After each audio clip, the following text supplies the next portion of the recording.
Hello, everyone. Welcome to our new episode. Today we have with us Dr. Clare Broome Saunders. She's a senior tutor at Blackfriars Hall, and she teaches at the Faculty of English, University of Oxford. So her research focuses on the Romantic period and Victorian periods in the long 19th century, but she also has diverse interests within that period as well.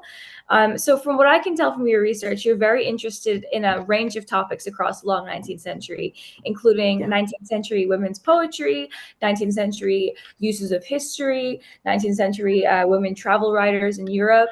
So I know a lot of graduate students find it really difficult to pinpoint their research on something or someone. And I was wondering what you think of that process of pinning down what or who to study. How do you approach that process of pinning down what or who resonates with you, and what led you to your own research? I sort of, like a lot of my colleagues, fell into it. I mean, it's not something you plan what you want to do. So I finished my undergraduate. I was an undergraduate at the University of Durham, and I finished my undergraduate degree, and I loved medieval literature, and I loved 19th century literature. So I remember speaking to my tutor and saying, well, what do I do for graduate work? Because I love medieval and I love 19th century. And he said, well, why don't you do 19th century medievalism? Why don't you look at how literature, art, culture, history is used in the 19th century? And so that led me to my master's degree, which I looked at the figure of Guinevere and how Guinevere from the Arthurian legend, King Arthur's Queen Guinevere, what happens to her in the 19th century? Because if you look in the 19th century, you've got hundreds of images of King Arthur, of the Lady of Shalott, of Lancelot, of all the knights. There's not many Guineveres. And so what happens to Guinevere in the 19th century? And it's all to do with how Tennyson presents Guinevere in the Idylls of the King and how she's changed from what she is in the medieval period to what he makes her, which is just a penitent adulteress. She can't be the great medieval queen because he puts all the wrongs of the kingdom of Camelot thrown on her head, really. So that was really interesting. So I started thinking about how women writers use medievalism, how women writers use medieval images, and how women are affected by these uses of history. And it became really clear that in the literature that went before, if you read all the there's lots of really, really interesting books about medievalism, nobody mentions women writers. And it became an obvious lack, because I was finding more and more and more women who were using medievalism in interesting ways for political commentary, in order to publish things that they wouldn't normally be able to publish. So, for example, after the end of the Napoleonic Wars in 1815, and sort of towards the end of the Napoleonic Wars, when Britain weren't doing very well in the war, women were not allowed to write about politics. In a way, I mean, previously at the end of the 18th century, women were writing lots of political things and getting published. Women weren't being published if they wrote about war and politics, but you could write about the Crusades. You could write about historical wars and get it published. So it's a way in which they could actually use. So Amelia Opie, for example, really interestingly writes a really, really clear attack on the foreign policy of the British government in 1815. The poem called The Warrior's Return. But she couches it in the language of the Crusades, so that's fine. She gets it published. So it's a way in which women can elucidate their own socio-political views, and it's also women. They have lots of women writers who are just very interested in medieval texts and history. And of course, you've got this whole sweep of pre-Raphaelitism and medieval revival, and women writers and thinkers and artists are absolutely central in that. But no one really was writing about it. So that's how I fell into my PhD topic, which was women writers in 19th century medievalism. And from then, you sort of just fall into topics. I don't think anyone has sort of, you have a clear idea of what interests you, but then they go into leads you down all kinds of different directions. So, I mean, for example, travel writing, which you mentioned travel writing, I fell into that because one of the women I worked on, Louisa Stuart Costello, who was actually a medieval historian, but her dates were 1799 to 1870. Well, you couldn't be a woman. Obviously, women weren't in the universities then. She was a very, very skillful. She's the first translator of medieval French poetry, things like the Roman de la Rose, Marie de France. She's translating them in the 1830s for a British audience. She's one of the first people to do that. But how can she actually disseminate her scholarly learning when she has no place in academia? So what she does is she writes travel books. And she goes around France, and here's a lovely part of France. I had all these problems getting here. And while I'm here, I'm going to tell you about the medieval history, the medieval literature that come out of this area. So you find, women using history and genre really interesting in the 19th century in order to write the kinds of things they want to write about when they are facing restrictions in a literary marketplace. So in terms of how I work on what I work on, it's sort of just been things that interest me, writers who really interest me, writers that I think have given a massive contribution. I am particularly interested in women writers whose contribution has been overlooked or not perhaps interrogated enough so far, and connections between writers through history. So what these writers actually tell us and how they inform writers of the contemporary period, those kind of things. So in terms of choosing a topic, the key thing is what interests you. You're going to spend a lot of time with your research. What interests you? What thrills you? What do you find just excites you? That's really, really key. And just be open and flexible and see where it takes you, because it quite often you find yourself in very, very different tunnels from what you expect. So, I mean, the reason I spent a lot of time working on this writer, Louisa Stuart Costello, the reason for that was because I was working on Tennyson, and I just happened to find a mention of her in an article where there's a poem she writes called The Funeral Boat, and it's mentioned as an analogue of The Lady of Shalott, a very famous poem by Tennyson. And I read it and realised it was a completely different poem with a very, very clear social-political view. And I investigated her further. So when I found her in my PhD, when I was doing my PhD, I'd never heard of her. I just stumbled across it, and suddenly the next 25 years of my life I spend focusing on this woman writer who I just found. So be open and don't leave things unturned. If you think something's interesting, follow your instinct. It probably is. That's what I'd say to anybody who's starting out on research. Thank you so much. That was a really brilliant answer. Yeah, it kind of like shows that the nature of this is very intuitive, and it can change at the drop of a pin. It can just kind of take you somewhere you had no idea that you'd end up, like this this book that you're discussing that we're going to get into later. It seems that it can just kind of take you into a certain direction that you never even dreamed of, which I think is really beautiful, actually. That's really interesting. I was also wondering, can you set the stage for us and tell us some of the key themes at play in the 19th century? What do we need to know about what was happening in this period, socially, economically, politically, to aptly understand the kinds of texts that we're talking about and that you're studying? I think the first thing to understand is that the 19th century is a very long time. And we sort of use these phrases like romantic and Victorian period. Well, the Victorian period spanned 1837 to 1901. And the world changed in unimaginable ways in that period. So I think a lot of people come to Victorian texts particularly with a set of preconceptions actually based on the ways in which modernist writers in the 1940s responded to the Victorian period, that it's repressive, that it's all about constriction and silencing. And actually it's not.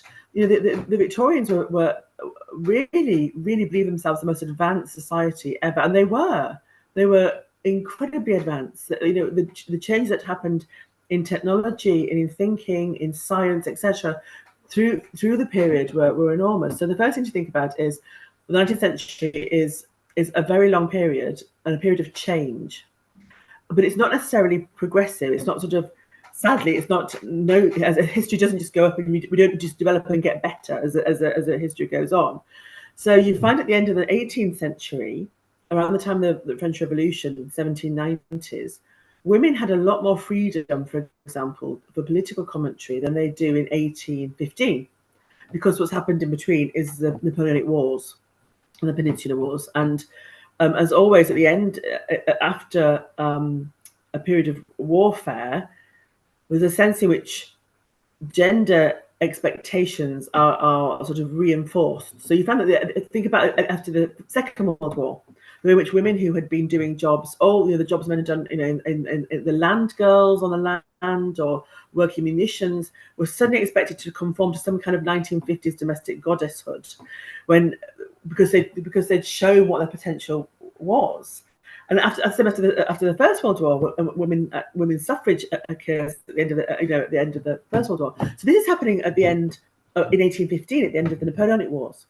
So what you've had is a period where women have had a political voice, and people like Mary Wollstonecraft have been given space for political commentary, but that's suddenly that's been repressed to a certain extent. There's expectations in what can be published come 1815. Partly that's to do with the way in which Mary Wollstonecraft's own biography is used by critics. So her husband William Godwin, after her death, publishes a biography of her, which shows her to be, to have not necessarily followed traditional ideas of how women should behave, and this causes quite a lot of controversy. And it's sort of one of the ways in which women are repressed is a result of that. Don't be like Mary Wollstonecraft. If you let your daughters have equal education, but particularly thinkers, you'll turn out immoral like Mary Wollstonecraft. So the 1850 is a very different period with much less freedom for women than 1790s, which is really interesting. And unfortunately, around the 1830s, women seem to have even more restrictions pushed on them. There's a sort of a publicly accepted way in which women are meant to present themselves in public, and so women's writing has to conform to that. So I mean, it used to be sort of used the term separate spheres of behaviour, which actually is, I don't necessarily adhere to, because that's only something really for the middle classes.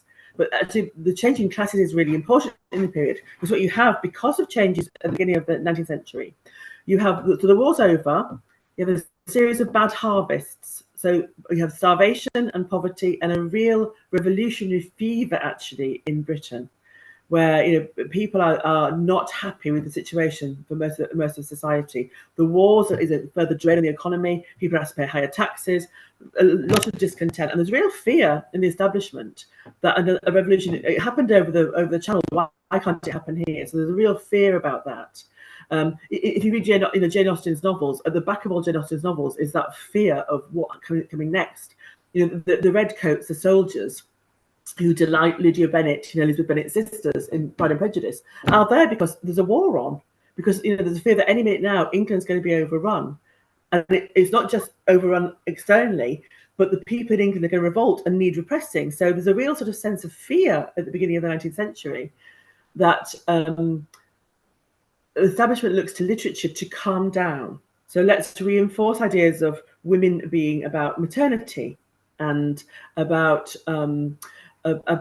domesticity and purity, and let's reinforce that to calm down the further going on around outside. So the ways in which women can write and publish, I mean, women can write whatever they want. If they need to get published in order to feed their families, they have to think about what can be publishable. So women have to be very interested, careful about what and how they're publishing. So you've got the war that's causing difference. The Napoleonic Wars at the beginning of the century causing all these changes. You've also got advancement in society through industrialization. So the Industrial Revolution means that the way in which people are working is different. And this is very class-based.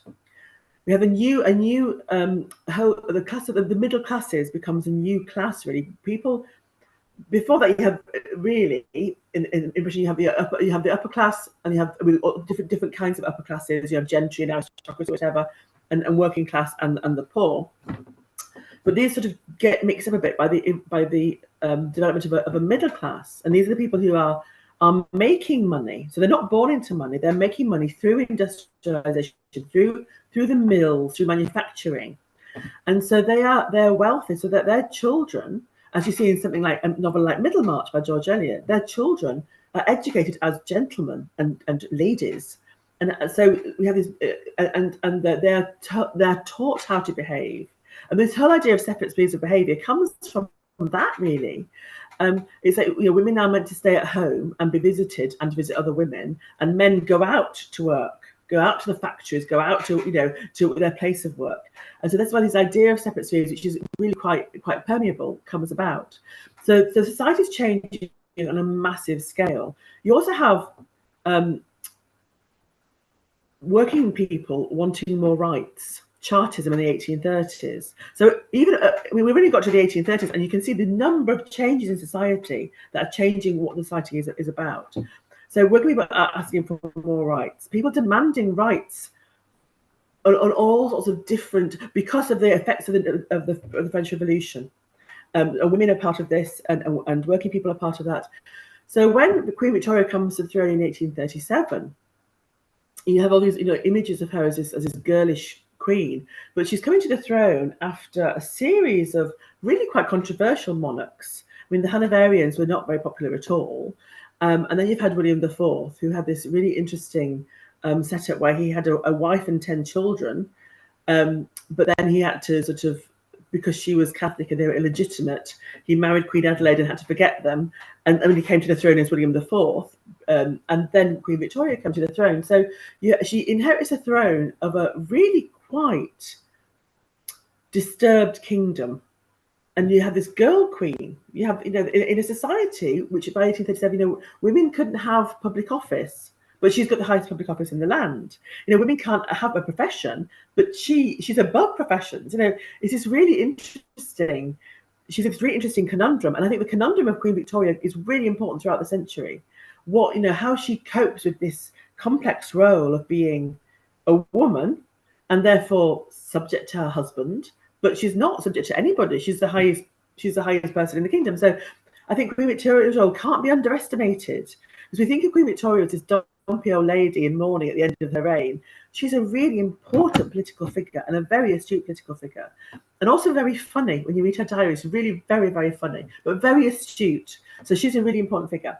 So you can see how you've got the war, you've got technological advances, scientific advances, all the way through the century.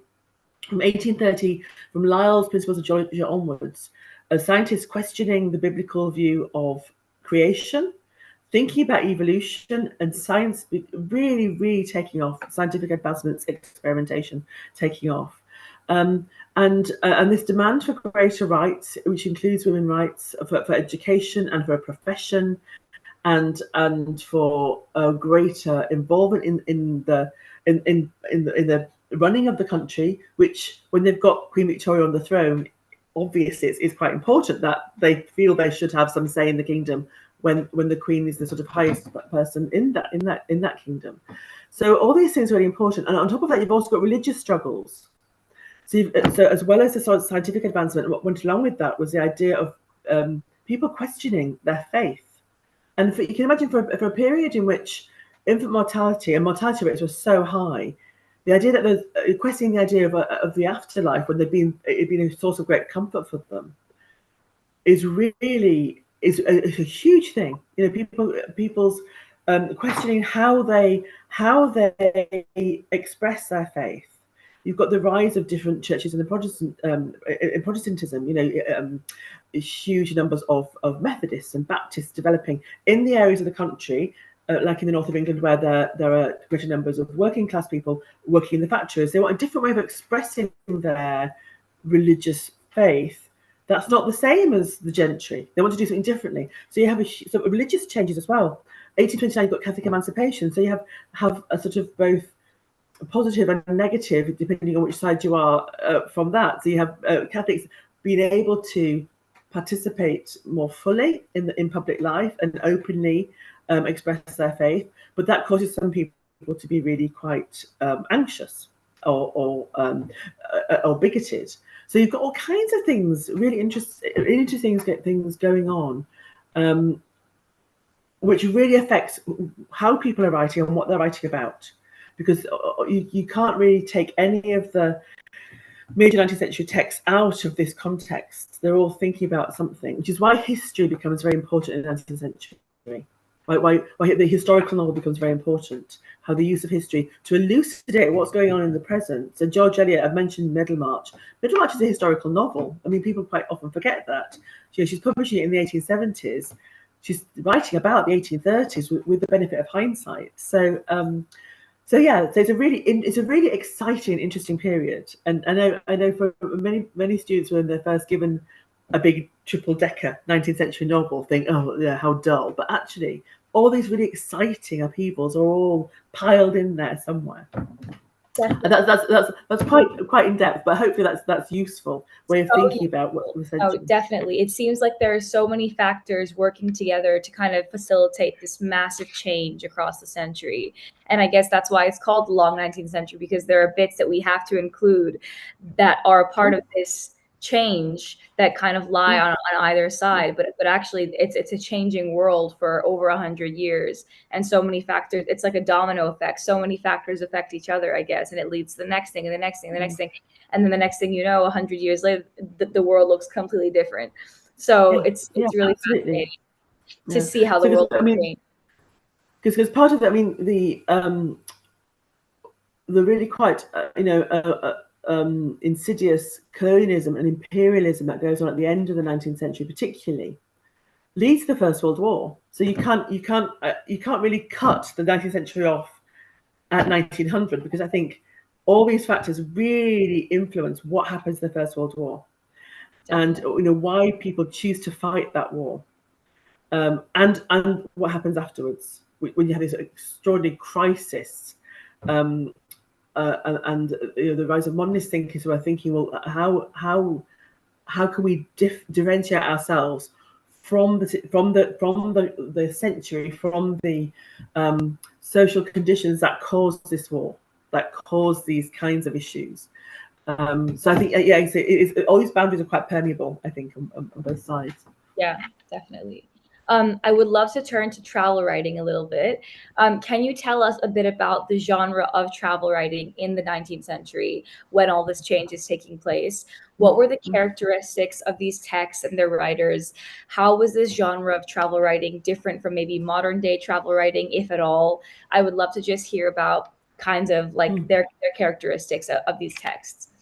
Well, really, before about 1840, the only people who could really travel were the very wealthy, because and mainly men, because if you think about what travel involved, because it was all long journeys on ships and carriages, it was very, very expensive.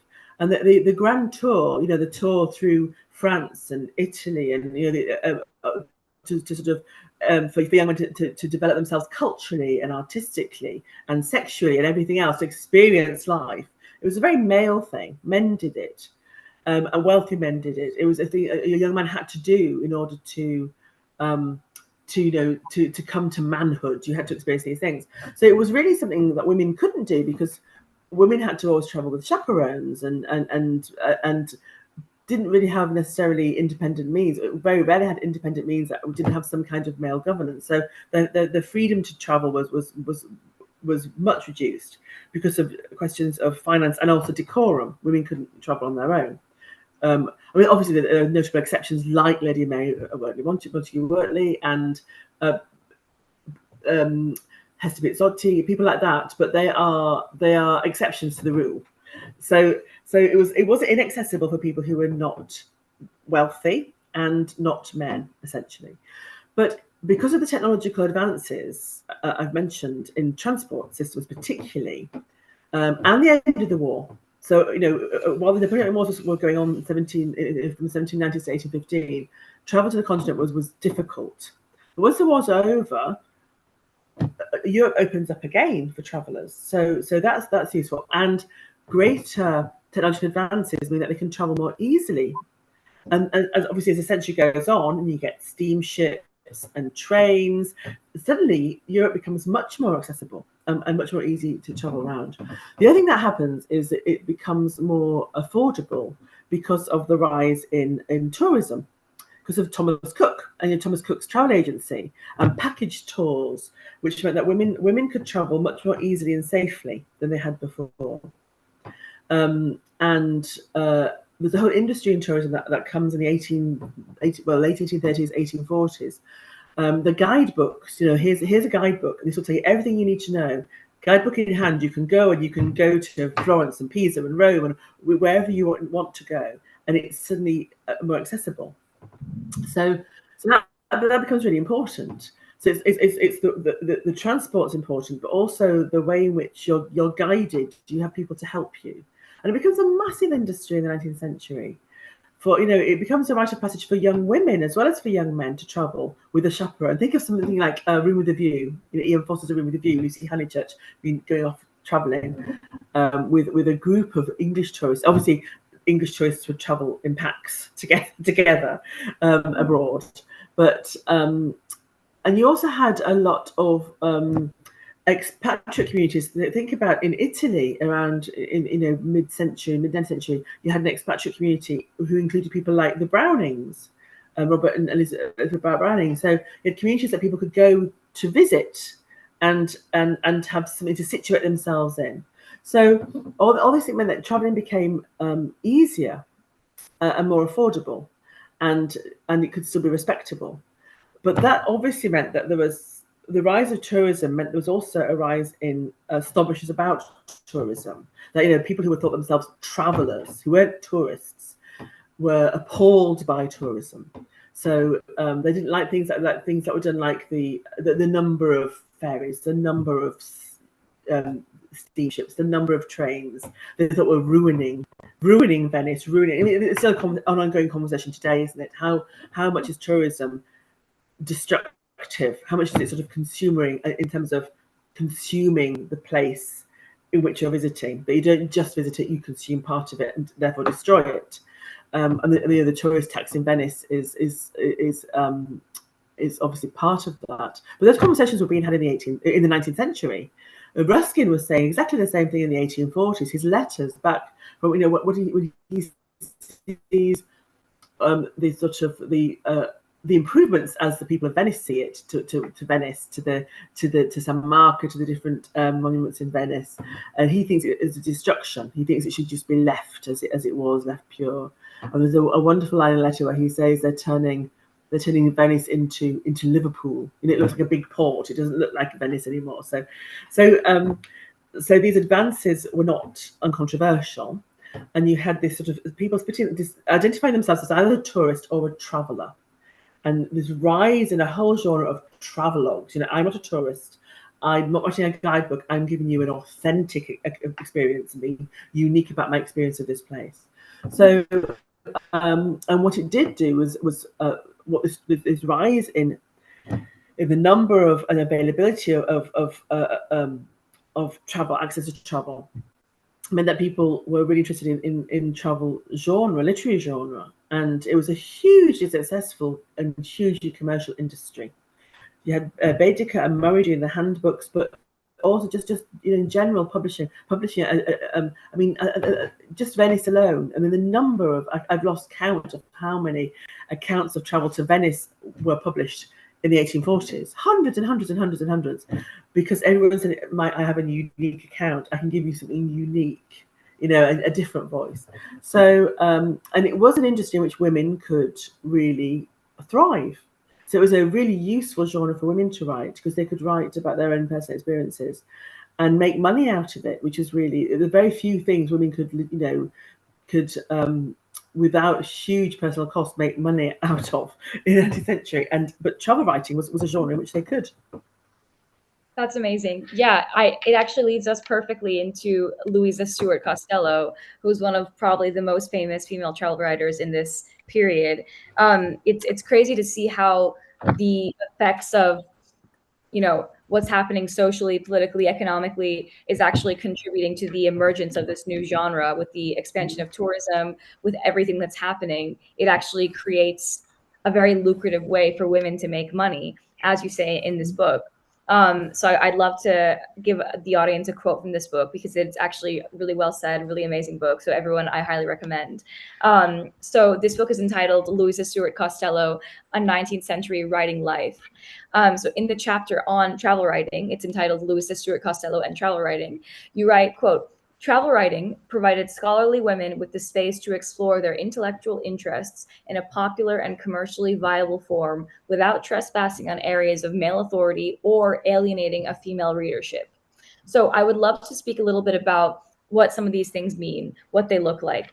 Can you speak a bit more about the role of women in the genre of 19th century travel writing, and why women were able to participate so heavily where often they otherwise probably weren't? Well, for a start off, we were as I mentioned, women had access to travel more easily, so they had experiences that they could write down. And of course, women's experiences were going to be different from the men's experiences. So, for example, Mariana Stark, who's writing at the end of the 18th century, actually, Mariana Stark writes about how to travel with an invalid, with somebody who has a mobility issues, or an illness, or how to travel with your children. So women were able to think about experiences that are quite female-centric, that men hadn't really, well, not really interested in, but actually were really interesting and valuable for other women. And so they could market that side of things. So what do women need to know traveling? These new women traveling, what do they need to know specifically for them? So women could sort of corner that market. How to find nursing supplies, or all these kinds of things.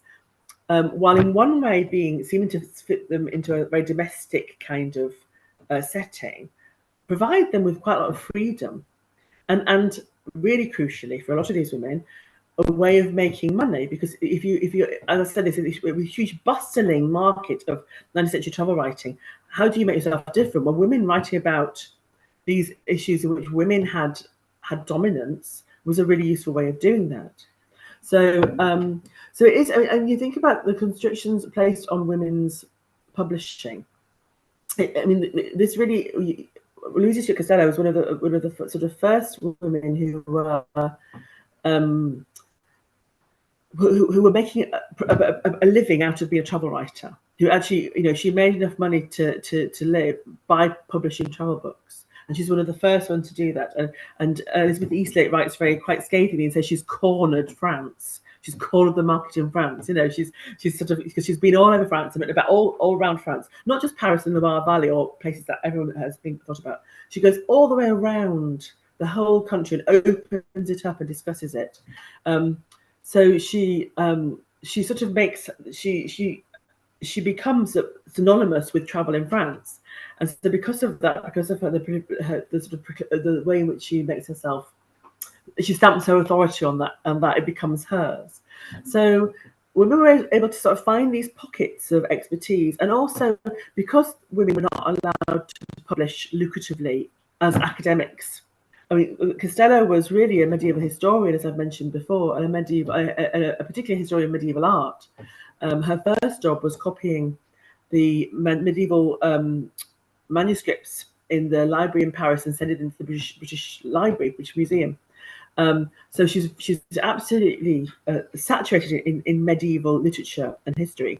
But that's the way in which you can publish it, is in travel book form. You've had a lot of women doing the same thing, women who are experts in art history, who have no real voice in art history circles in Britain, can write about paintings and make really, really interesting critical judgments on art that they're seeing on their tour, but package it in a travel book and people buy it. If they actually tried to publish a scholarly work of art history, it wouldn't be published. It would be very, very difficult to publish it. So women are using travel writing in really interesting ways to be professional writers. And that's why it's a really interesting. In the 19th century, it becomes very interesting because it's not really travel writing. I mean, travel writing is a very fluid genre. I mean, what do we mean by travel writing? There's all sorts of different genres in there as well.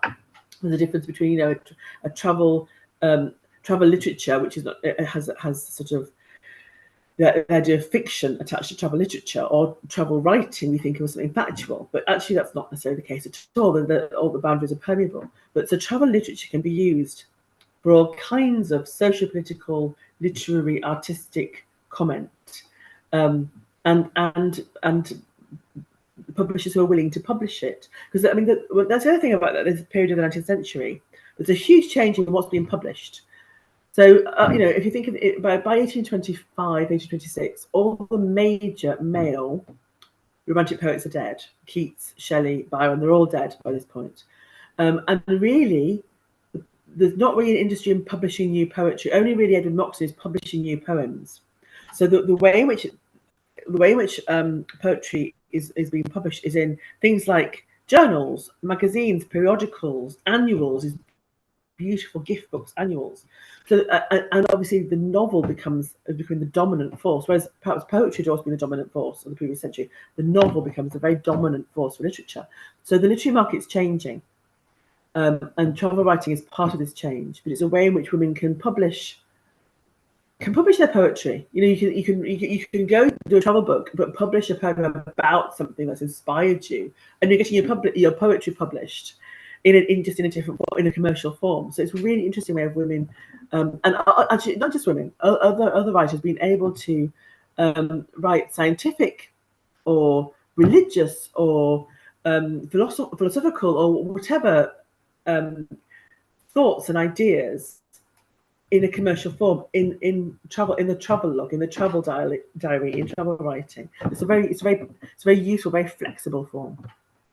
Definitely. Yeah, it seems like there are a lot of really permeable boundaries, as you mentioned, to this genre, and people can really put different parts of their experiences in it because it's so flexible, because it's kind of self-based. It's based on your travels and whatever thoughts come into your head during your travels. It can be a really expansive genre, it sounds like. Yeah, definitely. I would also love to touch on some of the differences that arise in male and female texts in this genre in travel writing. You also mentioned, maybe women write more often about traveling with children than men do.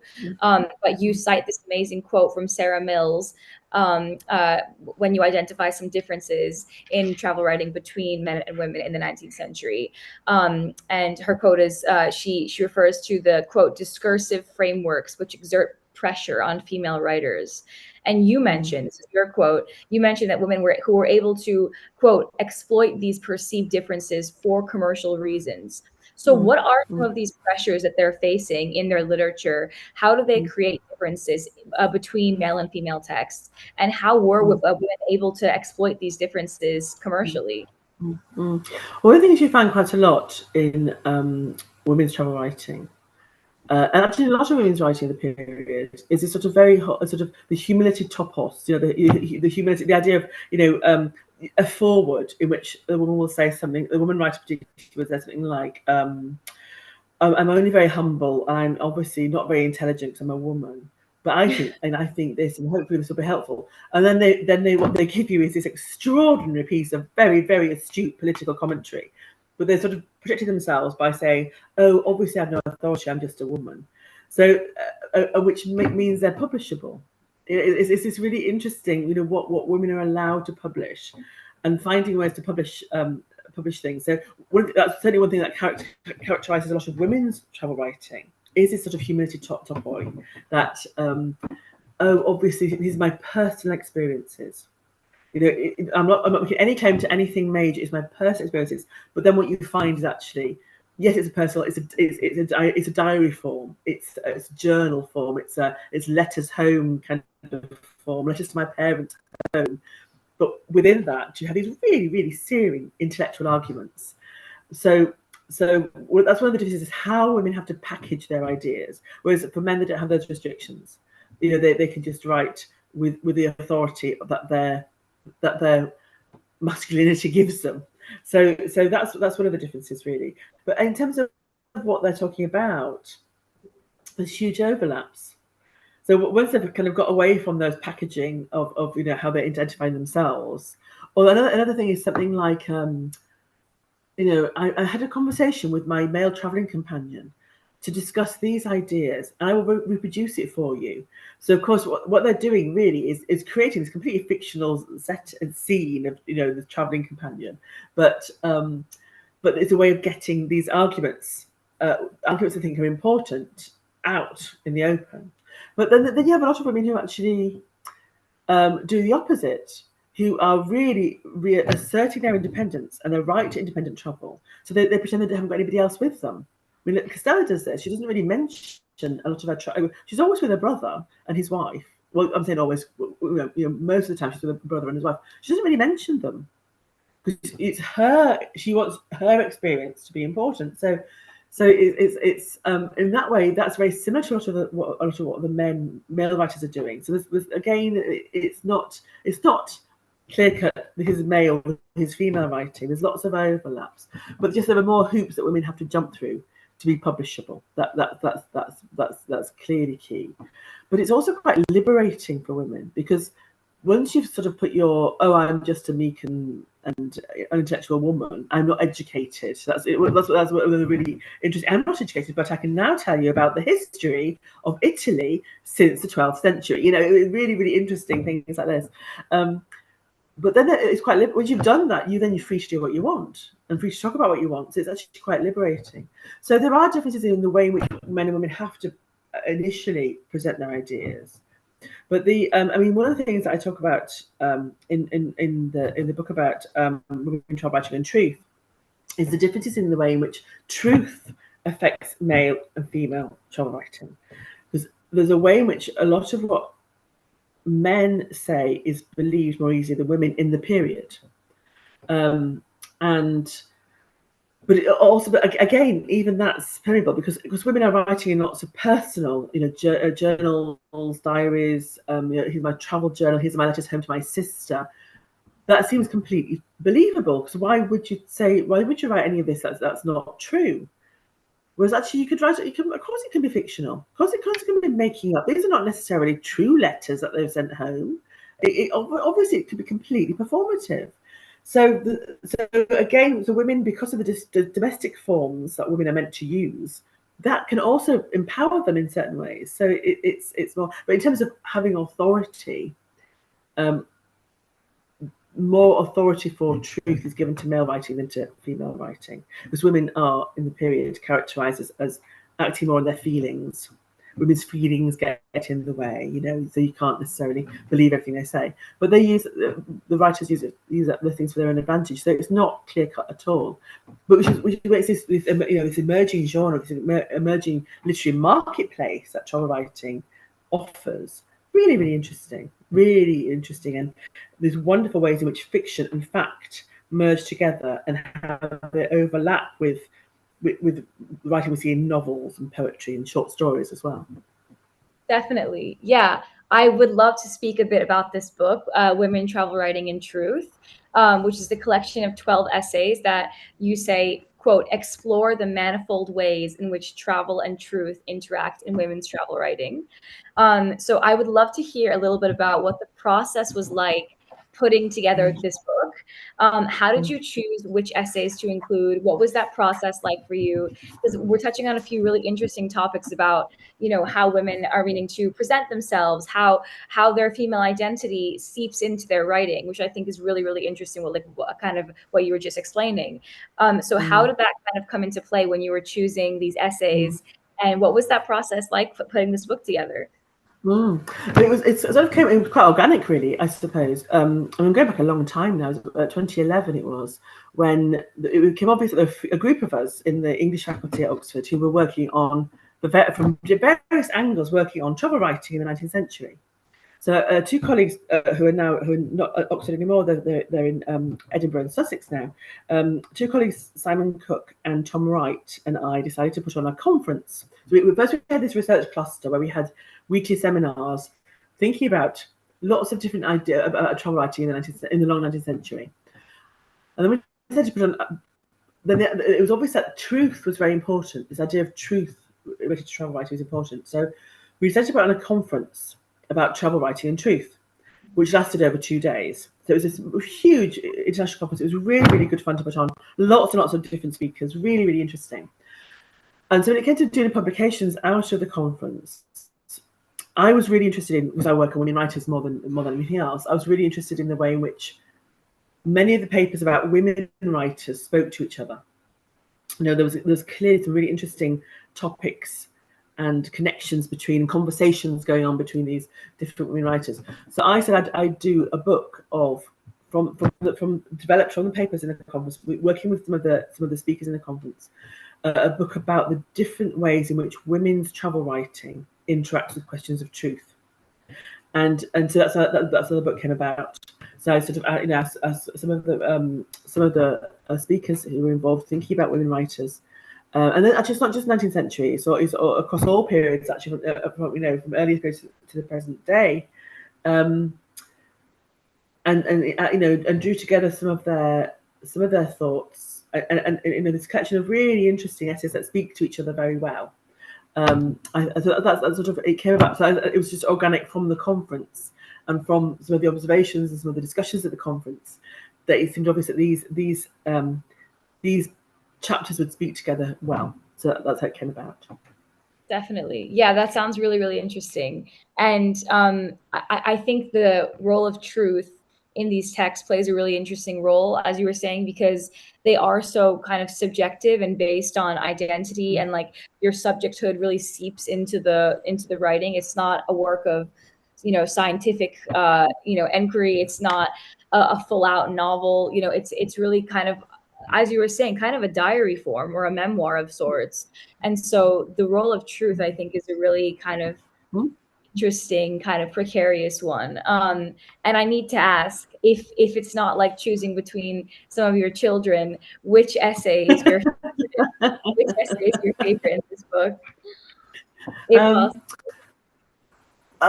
all very good. I suppose the one that I think is really interesting is Elizabeth Bagent's essay, the chapter on Kate Marsden, because what she brings is the first one in the volume. It's placed first in the volume, because she has this idea. She uses this term truthiness, which Stephen Colbert, the satirist, uses about politics. This idea of actually facts, the way in which in sort of 21st century, facts and politics don't necessarily, facts aren't the most important thing. Actually the perception of something being truthful is more important than actual facts. And I think Liz's essay thinks about that in interesting ways in travel writing, which was a really good starting point, because lots of if you think about all the different essays in the book, all are kind of connected by that. The fact that we assume a journal, but in first person, is truthful, and we assume something that's presented as a short story is actually fiction, when actually the short story might be more factual than the journal. So you just how your perception, and the idea that actually a fact isn't as important as what the reader perceives to be the truth. So this idea of truthiness I thought was really interesting. I mean, they're all really, really interesting essays, but I think just starting off, that was a really interesting one to start off on. Yeah, it is really the way in which what we think of as these very 21st century ideas about truthiness and post-truth and all the actually something that they were thinking about early in the 19th century, and travel writing in some way in which we see this elucidated in very interesting ways. There's very famous accounts of contemporary writers who pretend that they walk across the Sahara and tell you these really, really gritty accounts of what they experience. And actually what's happened is they have experienced that, but then they've gone in a jeep and had a very comfortable overnight stay somewhere. It doesn't mean that they haven't experienced the heat and the discomfort, but what they don't mention is the sort of the nice comfy bed and the spa holiday in between. And of course, this is the same in the 19th century. You don't have to necessarily tell the whole truth to mean that what you're saying isn't true to a certain extent. So that's one of the things I think is really, really interesting. But they're all really, in lots of different ways, really interesting. Yeah. Interesting work. That is really interesting. It's also really interesting to think about what you were saying about how certain genres are accredited more truth naturally than others. Like, we automatically assume a short story is going to be fictional, but a diary, it should be truthful. But actually, you're right. There are many literary and dramatizing techniques used in diary forms, even in the contemporary, age of literature, as well as, more ancient and more medieval literature, and all literature in between. So I guess it's really interesting to see how different genres have different levels of truth just naturally accredited to them by the public. I've never really thought that deeply. It's actually very true. That's really interesting. So I think it's quite dangerous. Sorry. What were you going to say? I think it's quite dangerous as well. Sorry, because that's that. I mean, literature is very powerful, and so it was why the media and social media is very powerful, because people do believe things said in certain ways. Of course, the newspaper couldn't print that if it wasn't true. And it's like it's quite interesting, and this is all feeding into travel writing. It's really interesting as well, thinking how this is actually explored in the 19th century novel. That how writers like Charlotte Bronte do amazing things with the first person narrator.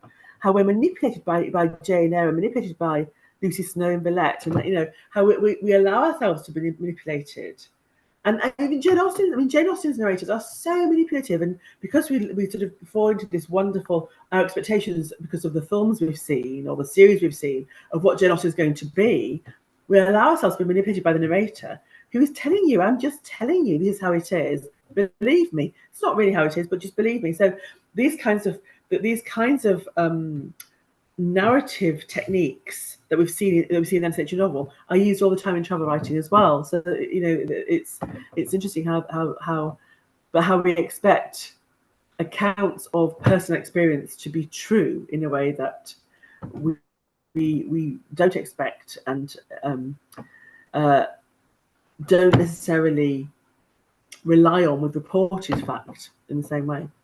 Definitely. Sorry, I interrupted you. No. I was gonna, yeah, definitely. The idea of the unreliable narrator is a very elusive one, and there are so many super famous texts. Like, I'm just thinking off the top of my head, like Vladimir Nabokov's Lolita is probably one of the most unreliable narrators in the history of literature, right?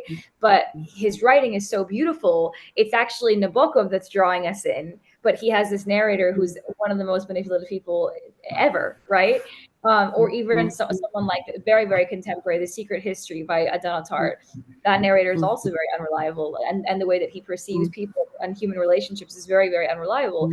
It draws us in so well that we almost don't notice it, and so exactly. This is what the travel writers are doing. I'm giving you obviously I'm a meek and weak woman. I can just hear my personal thoughts and feelings, and then you can say what you want. Exactly. And then you give a really searing attack on the government, and really backed up facts, and but you've sort of covered yourself. So yeah. And if really you're wrong, you're wrong. But you already said you don't know, so it's fine. Exactly. That's so funny. Yeah, no, definitely. So I want to say, first of all, thank you so much for meeting with me today. I so appreciate it. And I want to ask one final question before we close, if I may. So do you have any advice for young scholars beginning to research women's travel writing in general, or writing of the long 19th century? If people have interest in these topics, what should they do? What advice do you have for them? What should their next steps be? How can they further enrich their minds in these topics? Yeah. Well, I think the first thing is to find something that really interests you, that you find fascinating and thrilling, and I would be happy to spend the next 4 years of your life in close contact with, and to be open and not to have set ideas, to go in, not to go in thinking I'm setting out to prove this, but to go and say, okay, I'm going to explore this and see what happens next. That's all the best work that comes from people willing to just try ideas out, and willing to explore and look, who don't necessarily think they know the ending, because what's the point of doing a PhD or any kind of research if you know what's going to happen at the end?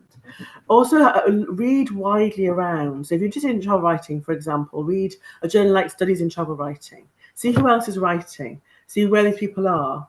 See where the research is going on in travel writing, or in any topic, any topic that interests you. Who do you want to work with? Where would you go where you get the best support? Where there's an ongoing conversation in that institution. That's really important, that you can contribute to, and that can support you and develop your learning, and you'll find inspiring. I think that's really important. Who do you want to work with? Who will supervise you? I think all these things are really important, because that's the kind of thing that will really influence how you work. But just to find something that really interests you, and not be afraid to ask questions. Always ask questions. We have to learn by asking questions and getting things wrong. And that's how we learn, and that's how we develop. So ask lots of questions. Don't be afraid to approach anybody, because any academic would be happy to answer questions in their field, because that's what we do. Our job is to write, but also to teach and to learn from our students. So ask questions to people, and read widely. That's really important, because there's no point thinking I've got a brand new idea and then finding that actually someone wrote about it in 2004. So read widely and find something that really interests you, and then find the community where you can best express your ideas in that. Thank you so much. That's very well said. Thank you. I so appreciate you joining me today. It was such an enlightening conversation. I really enjoyed it. It was so interesting. I'm sure everyone listening did too. I'm sure everyone learned a lot as well. So I want to say thank you. Yeah, I really appreciate it. It's a pleasure. It's a pleasure, Daphne. Thank you. Lovely to talk to you. Thank you very much.